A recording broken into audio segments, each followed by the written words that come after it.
van sacando, sino porque también además son un apoyo muy importante para las grandes empresas. Las grandes empresas dependen de ir tercerizando con las pequeñas empresas muchas de sus procesos, bien sea de distribución, bien sea de empaquetado, bien sea de abastecerse de insumos. Entonces, en la medida en que la pequeña empresa no esté funcionando y 91% te refleja que están operando en muy malas condiciones, pues la gran empresa no puede producir.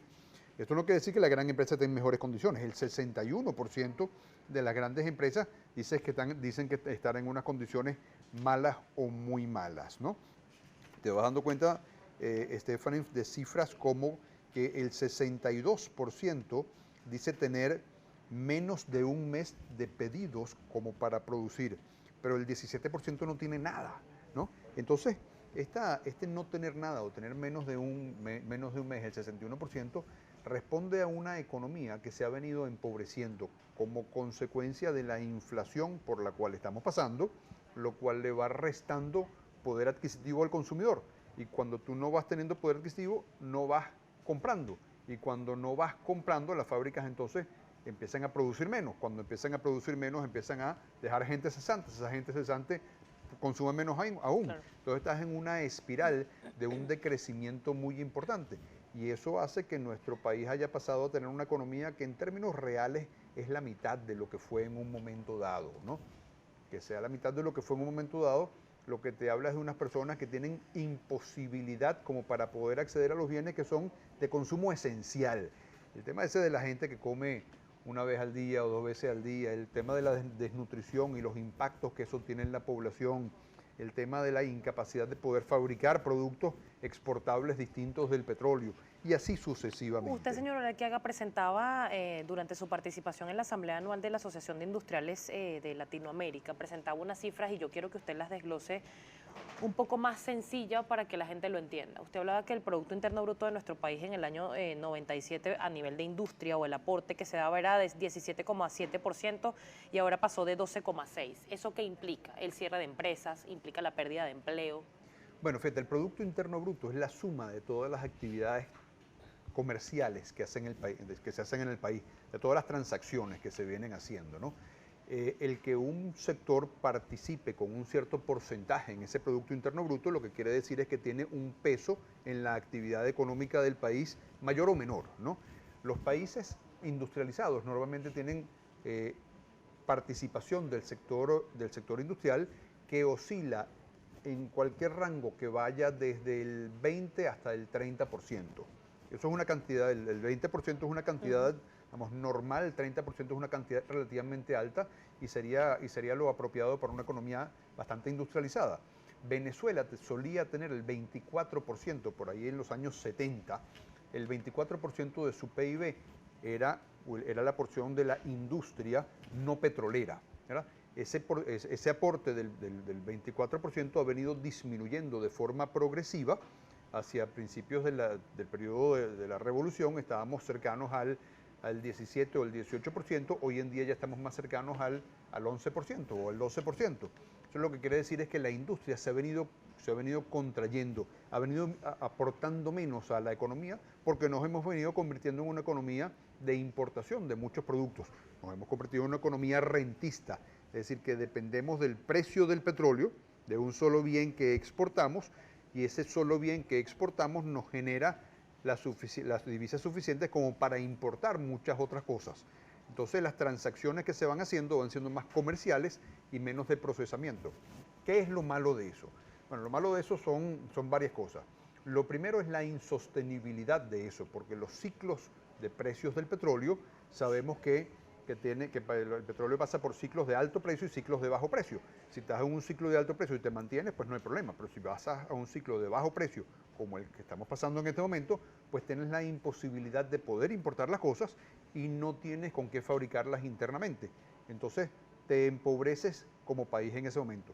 Lo segundo es que la industria te genera tiene un carácter exportador que si es bien organizado te genera una fuente alterna al petróleo o sustitutiva del petróleo, en el caso de los países que no tienen petróleo, que puede hacer que la balanza comercial sea, digamos, regular y que puede hacer que la economía sea estable y que puede hacer que los ciudadanos tengan unos estándares de vida que sean que sean satisfactorios. Entonces, en la medida que tú tengas una industria funcionando, digamos, un parque industrial funcionando, en esa medida tienes una economía sustancialmente más estable. Lo tercero es la calidad de los puestos de trabajo. Las industrias usualmente son, digamos, mucho mejor remuneradoras de talento mucho más especializado. Cuando tú vas a tener una fábrica de inyección de plástico, por ejemplo, tienes que tener técnicos que tengan las experticias en eso, y por eso pagas mucho más. Cuando tú vas a tener una fábrica de semiconductores, pues sustancialmente más sofisticado el cargo, sustancialmente mejor remunerado el cargo. Entonces, el crecimiento profesional como consecuencia del hecho de procesar bienes, te va generando una sociedad que va alcanzando mayores niveles de prosperidad y de escalamiento social. Que en este momento en la práctica muchas de estas empresas eso no lo pueden aplicar, o al menos ha sido el ejemplo de las empresas que han sido expropiadas o nacionalizadas por el gobierno nacional. Bueno, en la medida en que el país se va desindustrializando, estos beneficios de tener alternativas al petróleo, o estos beneficios de poder tener gente que puede ir avanzando en la medida que la industria se va desarrollando, se van perdiendo.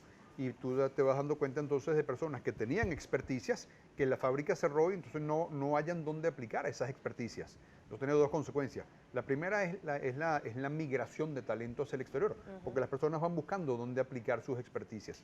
Y la segunda es que la experticia se pierde. Entonces al final cuando se pierde, pues se perdió. Entonces es parte de esa nada en la cual nos vamos convirtiendo. Ante este escenario, ¿cómo percibe Conindustria el reciente ajuste salarial decretado por el presidente Nicolás Maduro? Bueno, este último ajuste y todos los ajustes anteriores que ha habido, creo que es el tercero de este año, pero el año pasado, si no recuerdo bien, si hubo 4, 5 o 6, bueno, van haciendo muy evidente el proceso de empobrecimiento. El problema no es el salario nominal, el problema es el poder adquisitivo que tú tienes con ese salario.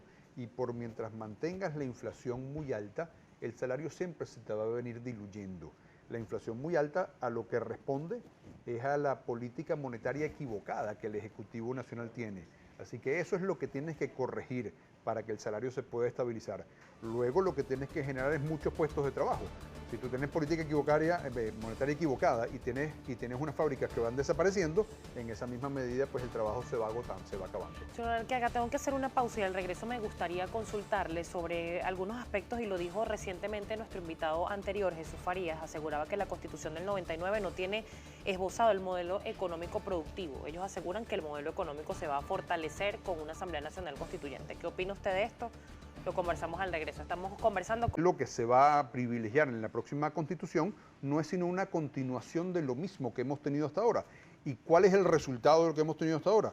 Bueno, el empobrecimiento que tenemos de una economía que ha pasado a ser la mitad del tamaño que tenía, el que tenemos una migración de 2.5 millones de personas porque no consiguen trabajo en Venezuela, el que hay personas que comen 1 o 2 veces al día, el que hay fábricas cerrando permanentemente.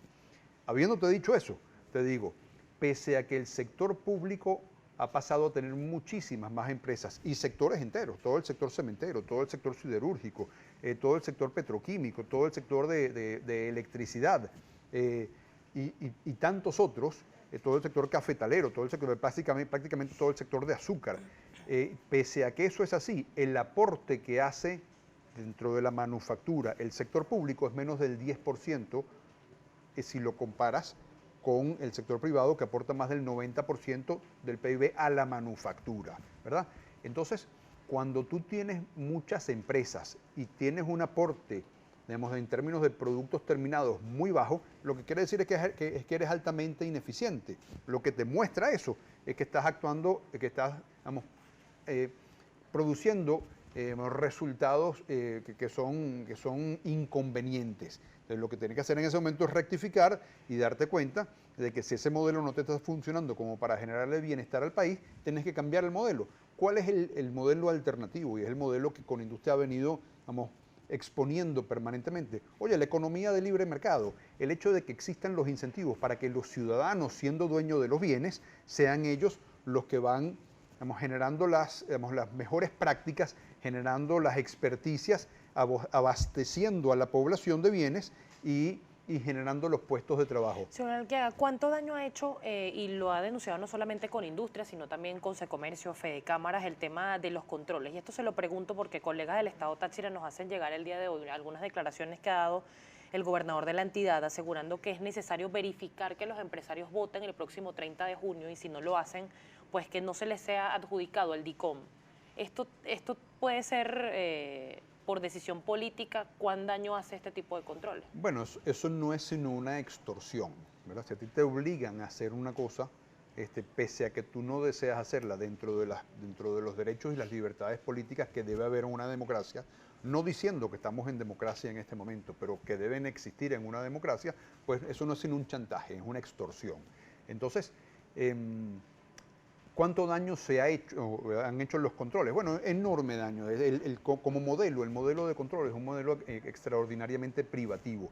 El hecho de que tú tengas control de cambio está limitado en las posibilidades de poder tener acceso a la materia prima. El hecho de que tengas control de precios está limitado en la rentabilidad y acabado con las empresas. El hecho de que tú tengas guías de movilización va privilegiando a unos en lo poco que va quedando versus otros. El hecho de que tengas restricciones a la movilización de la materia prima hace que muchas veces la tengas en el almacén y no la puedas despachar para la planta. El hecho de que tengas la inamovilidad laboral hace de que tú privilegies el presentismo, ¿verdad? Y la disminución de la actividad de los trabajadores, y así sucesivamente, Stephanie.